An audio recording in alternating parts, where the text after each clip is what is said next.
Level 1. The number that was supposed to be enough. You check your account 4 days before payday. $142 left. Rent already cleared. Groceries haven't. You make $100,000 a year. On paper, you're doing better than 93% of the country. On your phone screen, you're doing worse than someone earning half of that. You do the math again, like it will change. It doesn't. $100,000 sounded like a rival. It sounded like the number where the panic stops. You remember the exact day you crossed it. The offer letter. The new title. The number that finally started with a 1 and 5 zeros. You told yourself things would feel different now. You told your partner. You told your parents. On the phone, trying to sound casual about it. For about 6 weeks, they did feel different. You slept better. You stopped checking your account at midnight. Then the panic came back. Quieter this time. Better dressed. Wearing a nicer apartment and a car payment, instead of a ramen budget and a bus pass. It doesn't announce itself the way it used to, when you were making $45,000 and knew exactly why you were stressed. Back then, the math was simple. Not enough money, too many bills. Clean problem, if a painful one. Now the stress hides inside a life that looks, from the outside, completely fine. Maybe better than fine. You have a good job, a clean car, a decent apartment in a neighborhood people ask you about. Vacation photos from 18 months ago that still get likes when someone scrolls back far enough. And $142 in your checking account, 4 days out, with a car insurance payment due on the 6th. You're not broke. You're something worse. You're broke and successful at the same time, and nobody warned you those aren't opposites. Nobody tells you that the 6-figure salary and the paycheck-to-paycheck panic can occupy the exact same body, the exact same month, the exact same Tuesday at 11:47 p.m., phone screen too bright in a dark room. By the end of this video, you'll know exactly why that's happening to you, and exactly what the $310 version of you needs to become instead. Because the number was never the problem. What happens to the number after it lands? That's the entire problem. And almost nobody at your income level has ever actually traced where it goes. 6 figures used to be shorthand for made it. Your grandparents used it that way. Your parents still use it that way at Thanksgiving, half joking, half checking in on you. But 6 figures in the year you're watching, this isn't the 6 figures they meant. It's been quietly devalued by rent, by insurance premiums, by a decade of costs rising faster than paychecks, while the number itself stayed the same shorthand for success. You inherited the shorthand without inheriting the purchasing power that used to come attached to it. That's not a personal failure. That's a math problem you didn't design and were never warned about. Stay through level 2, because the autopsy is where the panic finally gets a name instead of just a feeling, and a name is the first thing you actually need to fix it. This isn't a video about earning more. You already earn plenty. This is a video about where plenty goes and why it keeps disappearing before it ever gets the chance to work for you. Level 2. The paycheck autopsy. Here is where $100,000 actually goes, and it's not where you think. $100,000 gross becomes roughly $75,000 after federal tax, state tax, and payroll deductions, depending on where you live and how your withholding is set. $75,000 becomes $6,250 a month. That's the real number, not the one on your offer letter, not the one your parents are proud of. This one. Rent or mortgage takes $2,400 of that because you live somewhere with jobs, and jobs live somewhere expensive. You didn't choose the price. The map chose it for you the day you accepted the offer. Health insurance premiums take $450, even with employer coverage, even though you were told during onboarding that the job covers everything. Student loan payments take $380. Still, 12 years after graduation, for a degree that got you the job that still somehow isn't enough. Car payment. $520. You needed something reliable to get to that job. Reliable, it turns out, has a 5-year contract attached to it and an interest rate you didn't fully read. Daycare, if you have kids, $1,600, sometimes more, depending on the city. If you don't have kids, some of that number quietly moves sideways into eating out because you're too exhausted after a 10-hour day, plus a commute to cook anything that isn't delivered in a bag. Phone, internet, and the 4 streaming subscriptions you forgot you're still paying for, including the one you signed up for during a show you finished 8 months ago. $180. Groceries for one person or a family. $700. And that number went up 20% in 3 years, while your salary went up 4%. And nobody adjusted your budget to reflect that gap. Gas, insurance, parking. $220. More if you live somewhere that charges for the privilege of leaving your own car near your own apartment. A gym membership you use twice a month. A subscription box. A coffee habit that feels too small to count and somehow adds up to $90.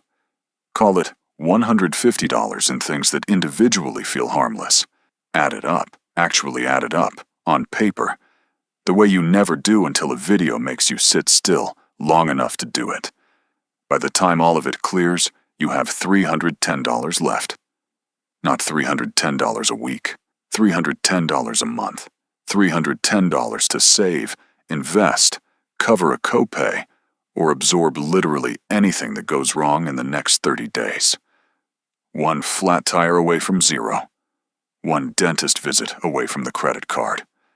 One slow month at work away from a call to your parents you swore you'd never have to make again after you crossed 6 figures. $100,000 a year, and you have less breathing room than your parents had on $45,000 in a decade, where rent was a third of what it is now, and health insurance wasn't a line item at all. That's not a feeling. That's arithmetic. And arithmetic doesn't care how hard you worked to get the raise, or how proud you were the day the offer letter came in. Run the same list for last year, and the number is worse. Rent went up 6%. Groceries went up alongside it. Your salary went up 3%, if you got a raise at all. The gap between those two lines is the actual paycheck to paycheck problem, quietly widening every single year, while your job title stays impressive on paper. Nobody at your company is going to point this out to you in a performance review. Nobody's incentivized to. It's on you to actually run the autopsy once. Honestly, the way we just did. Level 3. The comparison trap. Marcus makes $118,000. Marcus posts the Aspen trip. Marcus drives the truck with the payment you don't ask about because it feels rude to ask, and rude to admit you're curious. You assume Marcus is ahead of you. Marcus assumes the same thing about someone else in his feed. Someone with a bigger house and a boat. Nobody in this chain has actually looked at their own numbers in 8 months. Maybe longer. Maybe never. Not really. Not with a calculator open. Marcus's mortgage is $3,100. Marcus's truck is $890 a month for 6 years, which means Marcus will still be making truck payments the year his oldest kid starts high school. Marcus's Aspen trip went on a card that's still not paid off from July. He knows this. He posted the photos anyway, because the photos don't show the statement, and nobody's ever asked to see it. Marcus isn't ahead. Marcus is behind. Louder. With better lighting, and a wider angle lens, and a caption that says, "Grateful." And here's the actual trap. The one that's been running quietly under your entire adult life without you naming it. You didn't compare your bank account to Marcus's bank account. You've never seen Marcus's bank account. Nobody has. Nobody ever will. You compared your bank account to Marcus's Instagram, which is not a financial document. It's a highlight reel with a minimum payment due on the 15th, edited, filtered, and posted from a hotel room he can't really afford. Lifestyle inflation doesn't feel like inflation from the inside. It feels like keeping up. It feels earned. It feels, in the moment, like the obviously correct decision. the responsible reward for years of hard work. Every raise you've gotten in the last 5 years got absorbed within 4 months of landing, sometimes less. Bigger apartment, because you could finally afford it the month after the raise cleared. Better car, because the old one felt embarrassing to park next to Marcus's truck at the block party. Nicer dinners, because you'd earned it. And earning things is supposed to mean something tangible. You had earned it. That part's true, and worth saying clearly. You just spent it before you banked a single dollar of it. The $100,000 version of you upgraded everything, except the one thing that actually mattered. The gap between what comes in and what goes out every single month. That gap is the entire game. It's the only number that's ever mattered in any income bracket, and it's the one number almost nobody at your income level actually tracks. Marcus never learned that. Neither did you until this exact video on this exact day, roughly 90 seconds into finally sitting still with the math. Somewhere, right now, someone with less than you is looking at your life the exact same way you look at Marcus's, comparing their $142 to your apartment, their debt to your job title, their Corolla to your car payment, their $45,000 to your 6 figures. The trap runs in both directions, endlessly, up and down every income bracket at once, and everyone loses it the same way, by measuring the wrong number against the wrong number. There's a version of Marcus at every income level, all the way up. Someone making $300,000 is comparing themselves to someone making $600,000, using the exact same broken math, feeling the exact same inadequacy. The comparison never stops being available. It only stops being useful the moment you turn around and look at your own numbers instead of his feed.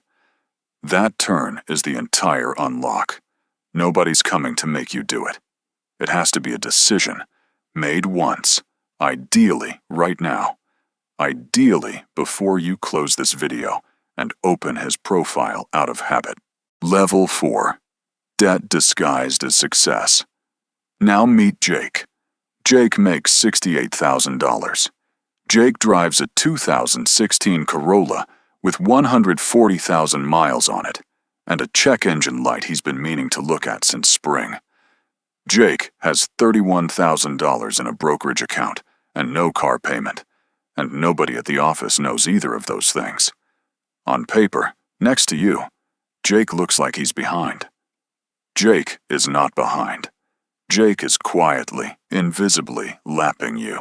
Jake automated $600 a month into index funds the day he got his first real raise, before he ever saw the higher number sitting in his checking account. You never got the chance to spend money you never saw.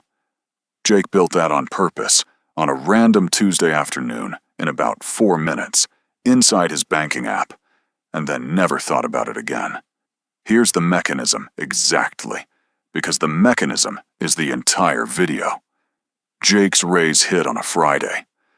By Monday morning, $600 of it had already left his checking account, routed straight into a brokerage account, before Jake's brain even registered that the number was higher than it used to be. You've never done that.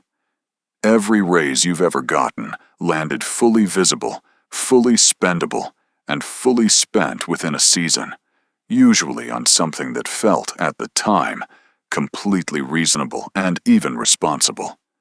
Jake's rent is $1,400, not because Jake makes some kind of noble sacrifice or lives without comfort, but because Jake picked an apartment 2 neighborhoods over, where the commute is 9 minutes longer and the price is $700 cheaper.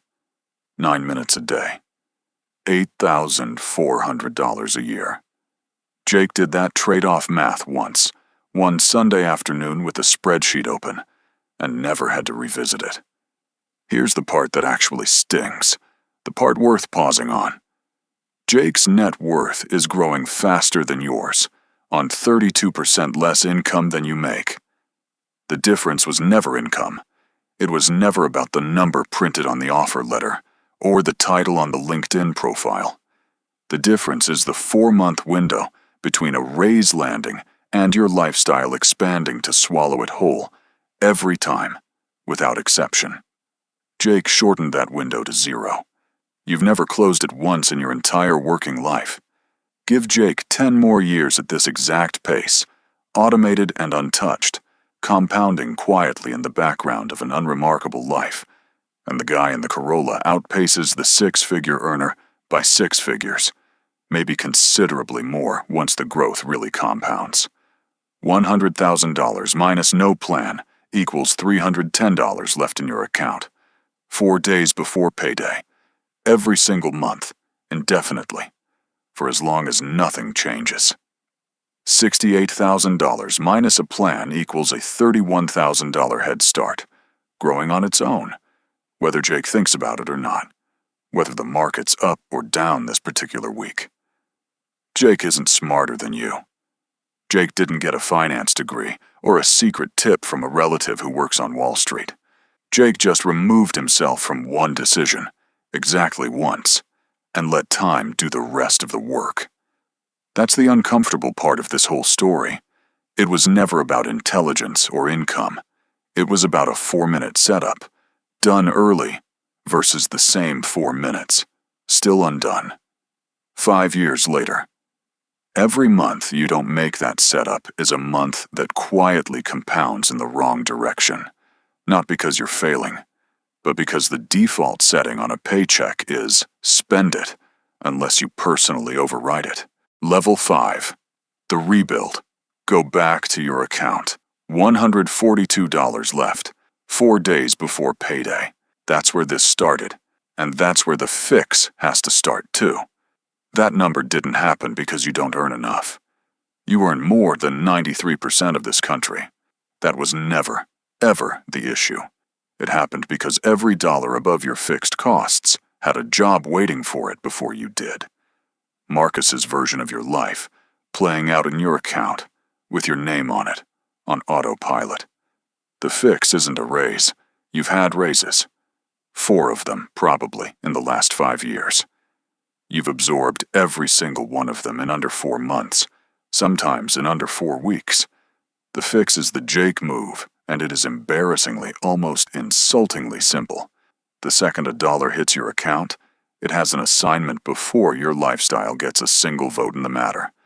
That's it. That's the entire mechanism separating your $310 from his $31,000. Not intelligence, not a better job. Not more discipline even, though discipline helps. Speed. Automate before you adapt, and the 4-month window that's been quietly eating every raise you've ever gotten closes permanently, starting with your very next paycheck. Not someday, not after the next promotion. $100,000 was never the number that was supposed to be enough. No number is, on its own, without a system attached to it. The number that's actually enough is whatever's left after your future gets paid first, not whatever's left after your lifestyle finishes eating for the month. Right now, for you, that number is $310. It could be $1,500. It could be more. Jake, on $68,000, already proved the income was never the ceiling standing in your way. The 4-month window is the only thing standing between the account you have right now and the account Jake quietly has right now.